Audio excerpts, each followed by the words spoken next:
Some viewers may find the following video disturbing. Viewer discretion is advised. Hey everyone, welcome back to Board Games Unlocked, and we're doing the... Oh, I don't know why. Hey everyone, welcome to the discussion for Tales of Arabian Nights, or of the Arabian Nights. This game has been out for quite some time. It is very much not new, but it is one that... This is the game, and I use that term very, very loosely when I say game. And I always hated that debate of what's a game versus an activity. It's usually just what pretentious people want to bring up just to make themselves feel important. But this game is... There's nothing to it. You sit around and you have a fun time. This is a very much beer and pretzels game. It is a... What do they call it? Like a guilty pleasure. This is a guilty pleasure game for me because... if you were to look at my top 10 games, this isn't even in my top 100, but I always have a fun time like playing it. It has its very, very significant problems, but like the binding, like the binding. The binding, yeah. That's just a weird spiral because it's also. I mean, they all kind of do that. Yeah. But every time I've played this game, no matter how bad or good it went for me, I'm intrigued at what happens with other players. The stories are all over the place. You can never tell what's actually going to happen to you. It does feel like I think it's 1001 Nights. The story of whenever she was trying to... She's in the box, isn't she? Yeah, Scheherazade, I think is how you pronounce it. But just a bunch of different outcomes. It's impressive for the time of when this game came out, for how many there are in here. 2,600 different paragraphs. And this was before, I mean, games like Near and Far, Sleeping Gods, and things like that, that obviously do that concept significantly better. But I always have a good time playing this one. I already know Kat's thoughts, but Brett, what do you think of Tales of Arabian Nights? Not my game. For just those reasons. Yeah. I am very impressed by everything about the game except for playing it. The creativity and thought and theme that went into it, all the different options, all the different possible outcomes, that's all very impressive. Just the actual gameplay doesn't interest me in the least. Right. Because it's... I have pastimes. This is not one of them I enjoy. That's all. Yeah. That's all. Yeah, no, I totally get it, especially when you can very much have just a bad time over and over and over and over, and through no... Well, I mean, but it's not even because of what happened to me. It's because, even if I did well, even if I won...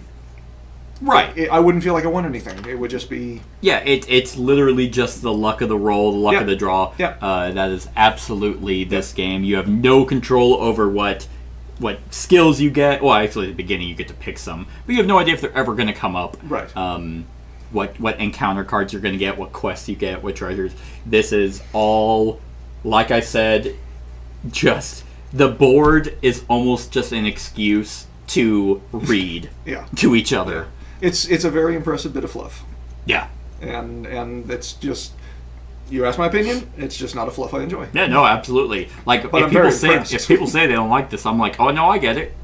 Yeah. Like I'm not here speaking the glorious game mechanisms that Tales of Arabian Nights brings. But for the time that it came out, I mean, because another game came out like this, Agents of Submerge was another book like this that actually Agents of Submerge just got like a second edition to where it cleaned up. That one had more game to it. This... I mean, yeah, they tried to give you goals to do by the quests. Oh, go here and get those because that's going to give you your story points or in your destiny points. But ultimately, you have zero direction.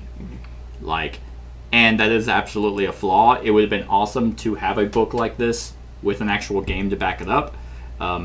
Which there are games now. Yeah. That have good game mechanics and strategy. And also a rich storyline behind them. Exactly, and I would recommend every single one of those over this one. But I will say this one, if you... It sucks, because this game is about an hour and a half. This would have been longer had we actually not done the house rule. Right. Because it's like, oh, fuck, I picked 17 Destiny, not 17 Story, and that's what I'm getting. So guess we're going to be here for 2 hours, and this game is not great at 2 hours. Right. All right, Kat, what do you think? I mean, it's still a really good game. I still really like it. I think this game will forever be in my top 100, just of games in general. But top 10, probably not in my top 10 anymore. Has it fallen out? Okay. But just because, I mean, we just gotta have. It's been years and years have passed since we've played this. Not since we played this, but maybe. No, it's been a while. So it has been a while. We did play it with a few people. I think we played this with like five or six people one time. It's been out for at least 20 years. Has it? Yeah, because I played it. Yeah. I want to say early 2000s, but Kat, you can keep going. We moved away from the person who introduced it to me in 2002, so. Oh, okay. It was out before that. Holy shit. So yeah, I mean, like it's still a good game. Only because the first thing I always say, like when people are like, "Oh, I really like that game too," is like it's so silly, like it's just so random. 2009 is when this came out. Really? Mm-hmm. Interesting, because we were playing it before that. You must have been playing something else, because this is not, this you couldn't have, unless this was re-implements Tales of the Arabian Nights. Is there? That's probably what it was. Did it look like that?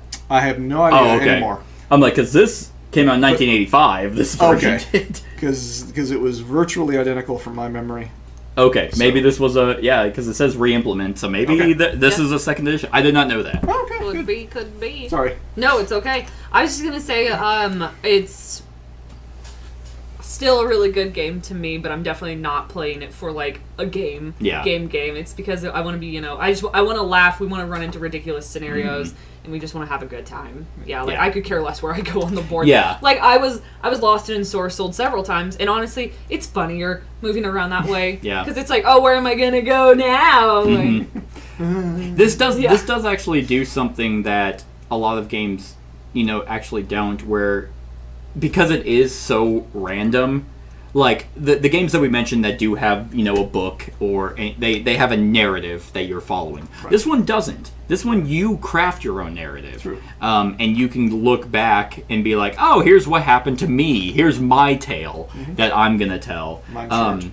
Huh? Mine's short. Yours is very short. Well, I went to Zala.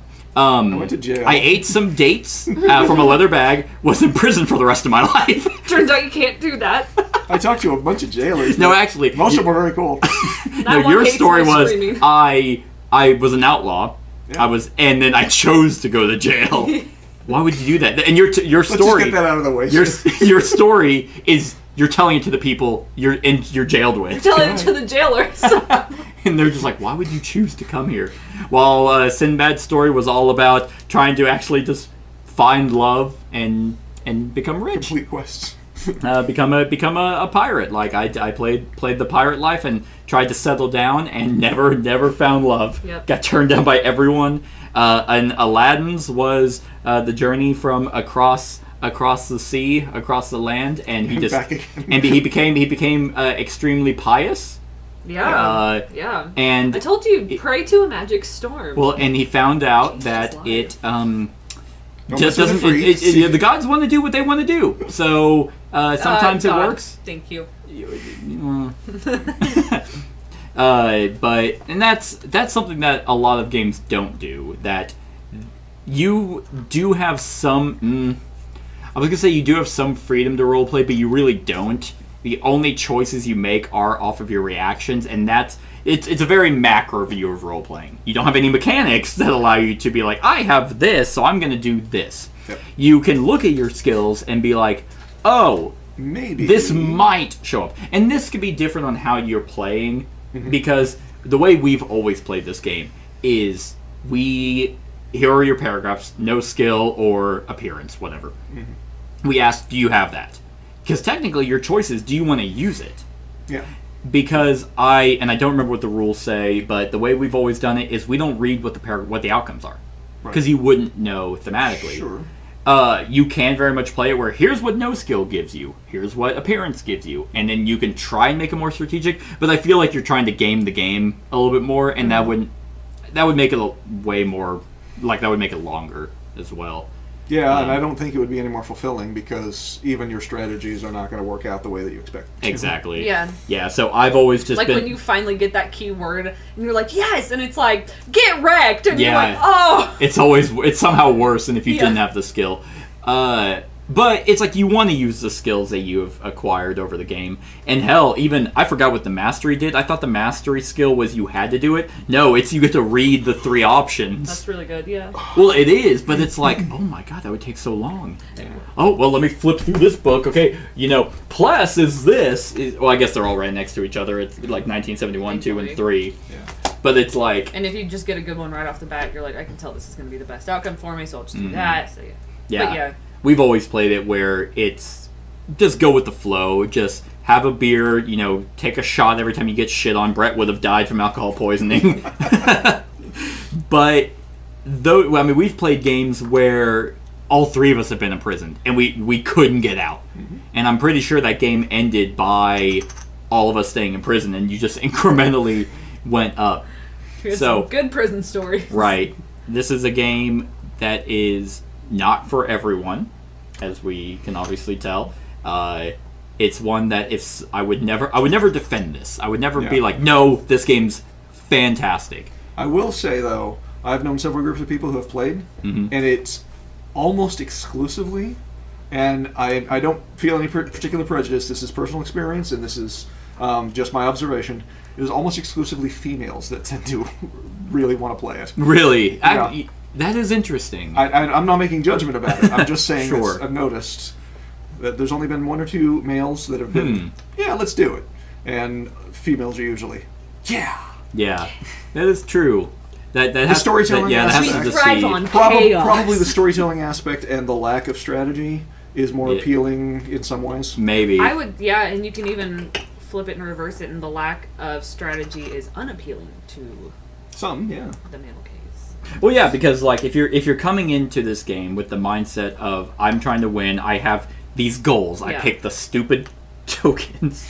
I need to just throw those away. I have never not played with using those, and I will never use those again. Yeah. Like, but when you come in and you're like, okay, because nothing denotes what the fuck is story and destiny. Those are arbitrary terms that they try to just give you some sort of mechanic in the game, because they're supposed to be hidden until you're just like, oh, I've secretly gotten mine. I've gotten 13 destiny and 7 story. It's like if you're coming in and you're trying to form some sort of strategy and then you keep getting something that's completely against that, and you're like, well, I wouldn't have known. It's just like, yeah, of course, no one knows.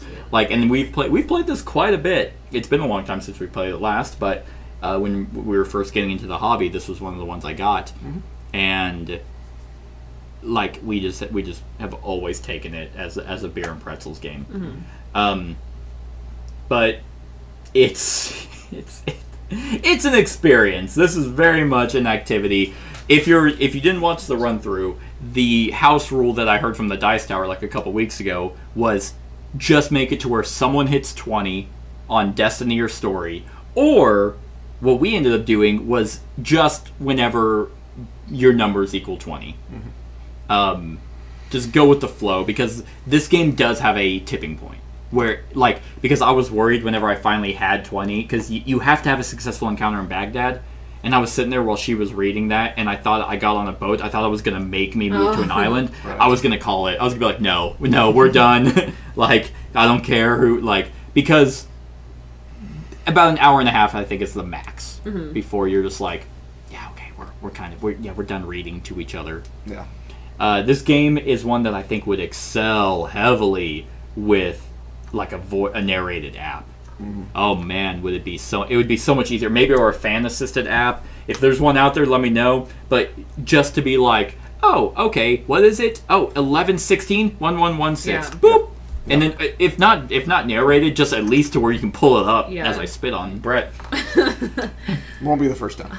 Where you can just because this book, unlike Sleeping Gods, where you can just boom, here it is. Yeah. This one you're constantly, because all the matrices are in the front, and then like And then you have to pull this freaking thing out and be like, okay, it's Matrix D. All right, what'd you pick? Aid? Well, it's a MAD. So, and then there's that, and that is 353. Okay, so now that that's gone, like, I need to pull this out. And, oh, roll the white die. An app would just make this game so much quicker. You spend, like, probably 20 minutes going through the book and the entirety of the game. True. But who knows? It's I don't foresee this one ever being, like, remade. It already has been. I guess so. It wouldn't be streamlined again like, I guess, Agents of Submerge did. Yeah. And, I mean, in this day and well, age... they hit a niche. And as long as you're hitting it, there's no reason to make a change. That's true. I will say this game, in today's day and age, would technically not be PC. Some of it, yeah. Like, there's, I mean... It like Kat said, it is thematic to the time, to the Middle East, time of when these stories were written. Sure. But that's just the way it is. I obviously have always stood against separating the game from reality. That doesn't bother me. But if you're like, oh, I want to read a storybook, and that would bother you, then maybe not, because there can be hints of there's slavery, gender inequality, all that stuff. It literally says buy slave, and it's like, and that's one of your options. Oh yeah. So yeah. I mean, you could technically do horrendous things. It's not graphic or anything. It's not like if you're attacking someone, you beat them and like curb stomp them or anything. I feel like that's definitely happened to a beggar. I mean, but you do have those options. Yeah, buying a slave, I completely forgot, was an actual thing you can do. Yeah, very much sultans and selling their daughters. Yeah, buying, picking them a husband. All adequate to the time period, but definitely something that, I mean, even they have a gender thing on here, which is a huge point of contention for a lot of people, where it's like, ooh, I'm Sinbad, so I'm a male, and I would like to court. Well, you're a male, that's not going to work.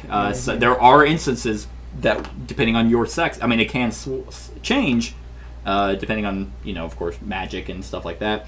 But that is something that people talk about now. So I guess I could say this game didn't age well, but if you can obviously separate those discussion points as as this is obviously a game where I'm pretty sure Eric Goldberg and Z-Man Games were not like, fuck gender inequality, we love slavery, It's not misogynistic, it's not offensive, it's not racist in any way, but there are elements that you can take that way. Right. If you're particularly sensitive, you're going to pick up on that, and you're probably not going to like it. Yeah. So it's there. But at the end of the day, this is a theme that I actually don't see touched on anywhere. I mean, I love like the Aladdin Arabian lore. I think it's really fun and cool, and this game absolutely is whimsical. And I love the different magical areas you can go to. Those have a bunch of different stories. Don't get to go in. You almost went to Stonehenge. I got to go to the Jeweled Fortress for a time to get wounded by a snake. I'm just like, I hate this place. That's right. Yeah. But, I mean, what's also cool is you have the three different... Technically, you know how this game is supposed to be played? There are 3 day phases. Morning, day, and night. Okay. You're supposed to have always start in morning phase, and once you go through the encounter deck, you shuffle them, then you go to the day phase, because they have these icons. Okay. They have these. Different encounters. Yeah, for morning, day, and night. Okay. I have never done that either. I've always just taken the chip and shuffled it, and oh hey, we're in night. Okay. Because this game will never go long enough for you to have to go through the entire encounter deck. Was it up to 5-6 people? It can play up to 6. Okay. Yeah, because I have played it at 6. It's possible. It might be. That'll be long. It is very long, and this game does not have the legs to be that long. So yeah, I've never ran out of that. And even if you do, just put this up and then take the other 2 and pop one down. Gotcha. So it does allow for that freedom, but yeah, this one's an interesting one, especially looking back on it. Like, I mean, 2009. Like, to see how far just one game can age in terms of, I mean, obviously theme is really all that's going for it. So, variability. And variability. Yeah, this is still impressive. Like, this isn't one where because you don't play it all the time, you can run into the same encounter. And even the Matrix, where it's you have 3 options really with every encounter, and that's amazing. Yeah. So this is still very much impressive. What is it? 21 years later? 12 years later. That's how math works. Edition, yeah, 12 years later. Yep. So good on them. They killed it with this book. There just needs to be a companion app. So, you guys have anything else? Kat? No. All right. On a scale of 1 to 10, we'll go this way. So, Brett. I'll say 6. 6. Yeah, that's pretty accurate. I'll say for the times. As of right now, I'll give it an 8. I think my original scoring was probably like a 10 or something. It was 9 or 10. Yeah, I'm actually going to I'm gonna break between you and be a 7. Nice. So above average game. If someone was like, "Hey, you want to play?" If someone was going to be like, "Hey, do you want to play?" I'd look at the group. I'd be like, are any of you funny? Am I gonna have a good time? No, I would also look at the number. If it's like, "Hey, we want to play a 6-player game," I'd be like, "Oh, absolutely not." No, I don't want to sit around the table for 3 hours and read to each other. But it does say on Board Game Geek 3 is the best. I would agree with that. 3. It's good pacing. It is good pacing because you don't get in each other's way. You can't stop it. You can be like, oh, yeah, I get to move you anywhere. Oh, I'm gonna move you all the way away from your quest. And it's like, who cares? Like, the quests do nothing. So yeah, this is still a fun one.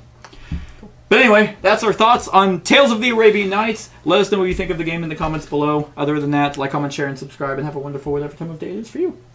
Hey everyone, thank you for watching, and I really hope that you enjoyed the video. If you would like to see more of my content, go ahead and click that subscribe button and the bell to be notified whenever I upload any new content. If you feel like supporting the channel, you can go ahead and click that Patreon link to be taken to my Patreon, and any help is truly appreciated. Other than that, stick around for any other run-throughs or reviews or cool top 10s or whatever I feel like putting on. Other than that, like, comment, share, and subscribe, and have a wonderful whatever time of day it is for you.